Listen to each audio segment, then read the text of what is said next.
মাসুদ কামাল ভাই, আসতে চাই যে সরকারের ভূমিকা, নির্বাচন কমিশন, আইন শৃঙ্খলা পরিস্থিতির প্রসঙ্গ নিয়ে কথা বলছিলেন।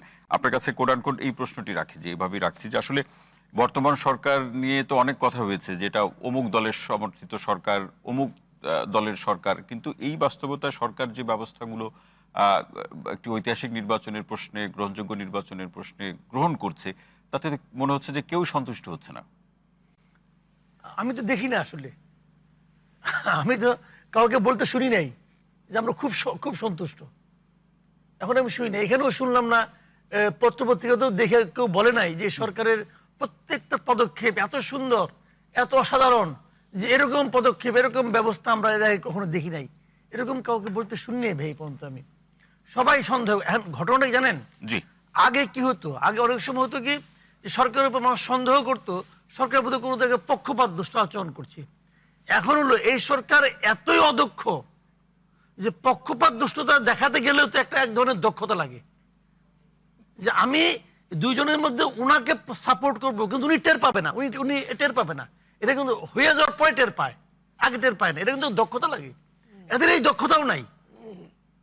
বাস আমি সবসময় বলি যে আমার দেখা মতো এই বছর, এত বছরের জীবনে এরকম অদক্ষ সরকার আমি জীবনে দেখি নাই। ওনার দেখলে একটা মাত্র দক্ষতা আছে, আমি মাঝে মাঝে কিন্তু অবাক হয়ে ভাবি, ইউনূস সাহেবের একটা যোগ্যতা অসাধারণ। এটা হলো গিয়া যে উনি এতগুলি অযোগ্য লোককে একসঙ্গে করলেন কেমন কিনা, এটা কিন্তু এটা বিরাট যোগ্যতা। মানে আমি একটা লোক পাইলাম না যে লোকটা নাকি মনে করেন যে দুর্দান্ত পারফরমেন্স দেখালো, এবং উনি এতগুলি জোগাড় করিয়া নির্লিপ্ত ভাবে চুপচাপ বই থাকেন। ওনার কিছু যায় আসে না, জিজ্ঞাসা করলে মাঝে মাঝে বলেন যে আমি একটা ইতিহাসের শ্রেষ্ঠ নির্বাচন উপহার দেব। মানে এতজন সম্মানিত উপদেষ্টারা কাজ করছেন, তার মধ্যে একজনকেও আপনার যোগ্য মনে হচ্ছে না? তুলনামূলক ভাবে দেখলে দুই একজন তো আছেই, তুলনামূলক ভাবে দেখলে এদের মধ্যে বেটার, এদের মধ্যে একজন বেটার আছে। আমি বলি আপনাকে, ওই যে যোগাযোগ এবং জ্বালানি বিষয়ক যিনি আছেন ফাউজুল কবির খান, ওনাকে আমি তুলনামূলক ভাবে বেটার মনে করি। দ্বিতীয়টা খুঁজতে গেলে আমাকে মানে আধা ঘন্টা সময় দিতে হবে, কারণ দ্বিতীয়টা খুঁজতে হলে আমার মিনিমাম আধা ঘন্টা লাগবে খুঁজে বাই করতে। আরেকজন কি? তাহলে ঐতিহাসিক নির্বাচনের অঙ্গীকারের ভাই ভাই আমি বলি আপনাকে, উনি একটা নন পলিটিক্যাল লোক। আমি ইউনূস সাহেবের কথা বলতেছি। জি, বলুন। উনি এটা তো একটা ইলেকশন, একটা পলিটিক্যাল অ্যাক্টিভিটিস না, এটা একটা পলিটিক্যাল কাজ। এই পলিটিক্যাল কাজটা কিভাবে মানে গুটে আনতে হবে, এটা ওনার যোগ্যতার বাইরে এটা। এবং উনি এটা মানে এখন পর্যন্ত ওনার সুবিধাটা কি জানেন, প্রত্যেকটা পলিটিক্যাল পার্টি ওনাকে সাপোর্ট দিয়ে যাচ্ছে। সবাই কিন্তু মুখে মুখে বলে ভালো হচ্ছে না, অমুক হচ্ছে না, কেউ কিন্তু বলে না যে তুমি অযোগ্য, কেউ কিন্তু এর উচ্চারণ করে না। দুই একটা আমাদের মতো দুই একটা পাগল ছাগল করে, আর কেউ করে না কিন্তু। সবাই তাদেরকে বলে ঠিক আছে কামটা সারেন। ওইটা হয় কেন জানেন বলি ঘটনাটা। ধরেন আপনি বাসার মধ্যে আছেন, আপনার 2 বছর 2.5 বছরের বাচ্চা হাতে একটা ছুরি নিয়ে ঘুরতেছে, আপনার লক্ষ্যটা কি হবো? বাবা কিছু করিস দে, আমাকে দে, ওকে আমাকে দে, তোর চকলেট দেবো, মানে কোনো মতো গেলে ছুরিটা তুই ফালা।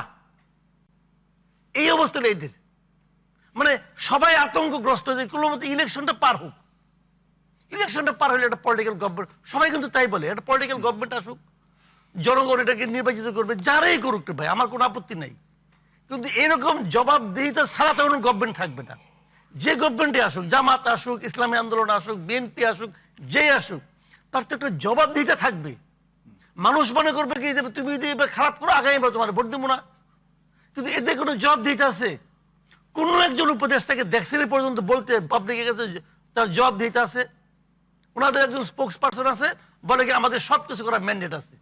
কোত্থেকে কয়, কিভাবে কয়, তার কোনো উত্তর নাই। ওনার নাকি সবকিছু করার ম্যান্ডেট আছে। ওনার কি করার ম্যান্ডেট আছে ভাই?